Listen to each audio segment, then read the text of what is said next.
winter of 1940, a new kind of war began in London.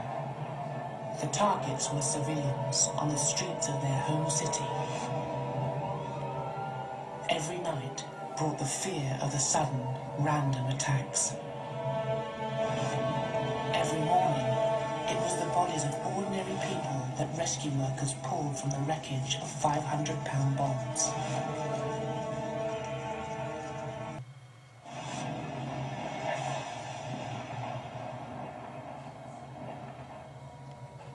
It was the night Hitler intended, with a single Luftwaffe attack, to bring the people of London to surrender and raise the landmarks of the city to the ground. They thought they could actually bomb us into submission to tell us, this is what we can do. It wasn't one airplane, there was dozens of them, bombing everywhere. And it was frightening to see them coming down, because you knew the city all around us was all on fire. It was an air attack so ferocious it started the second great fire of London, spreading an inferno that threatened to destroy the city and all it stood for in a single night. It was just so devastating. You realize that this is an unbelievable moment in history. My feeling was one of anger. This is my city. How dare they? In the wreckage of the earlier bomb on the Felden family's shelter, the frantic search for survivors was still underway. Only 16-year-old Winnie had been pulled out alive so far.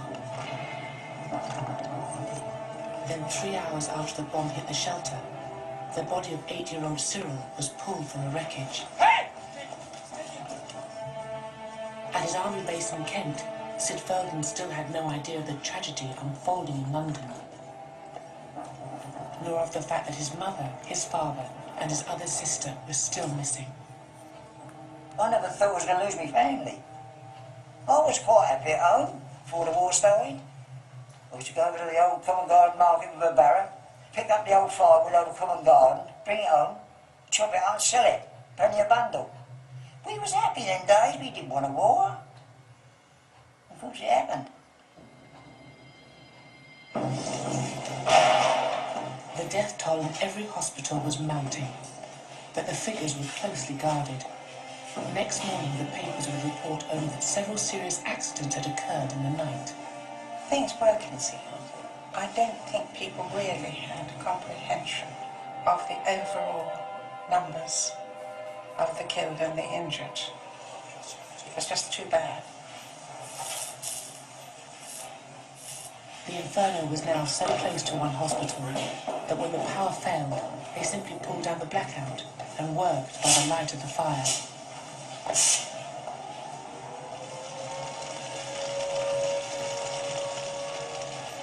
As they did so, the all clear sounded. At 10 to midnight, after 5.5 hours, the bombers turned back for their bases and occupied France.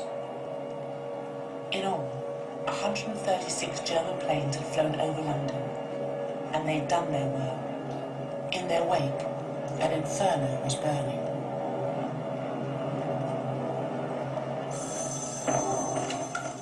London was on the brink of a full-blown firestorm.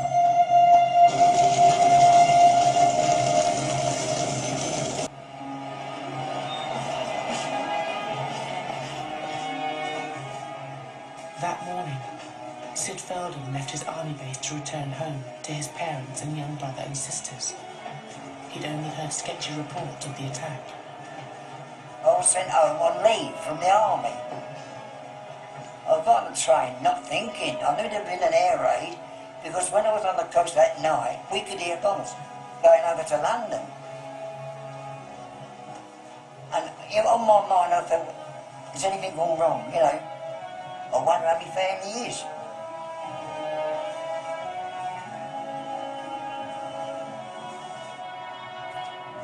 I walked down the house turning. I went straight to the air raid shelter where my family was.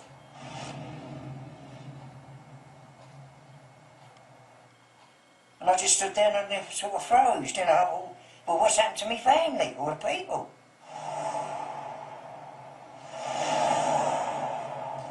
I went went to our local police station, and then they told me what had happened.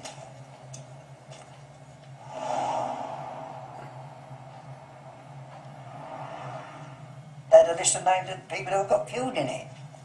And it was my mother and father and my sister. Of the 5 members of the Feldon family who went into the shelter, only 2 survived. Sid found his 16-year-old sister Winnie first, lying in a nearby hospital. Winnie wanted to know what happened, where they were. I couldn't tell her, I couldn't break the news to her. And I'm sorry, but they got killed. Oh yeah, I miss them now. Yeah, I miss them a lot now. I could do with them. Now I'm on my own, I'm a widow. I could do with them now around me, but got no one there. No, they're not here, are they? Oh yeah. Still, I'm not miserable about it. Oh no. I do get upset reading them. I do upset.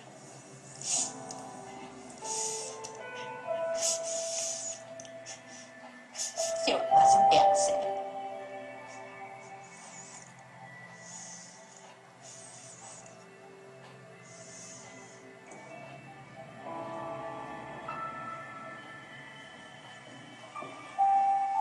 My brother, luckily, he got away. He got out without being hit. He was 8 years old. He never speak about it, what he went through. As he grew up, he was a very quiet lad. He lived on his own. He never had no friends or nothing, you know what I mean? He never said nothing about the war. Anyway. Gotta forget it now, mate. You've got to live with it. You've got to get over it, ain't you? You can't keep it in your mind all the time. You can't keep bringing it up, can you? And it makes you worse. It's a thing you never think it's going to happen to you, that's why.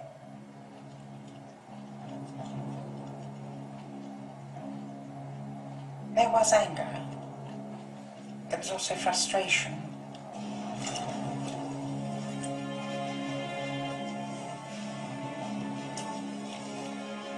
And so people did what people do in the face of a great disaster. They had to set about coping with getting their lives back to what could be termed normal. When people went back to work, it was going back to see their livelihood gone, their colleagues missing.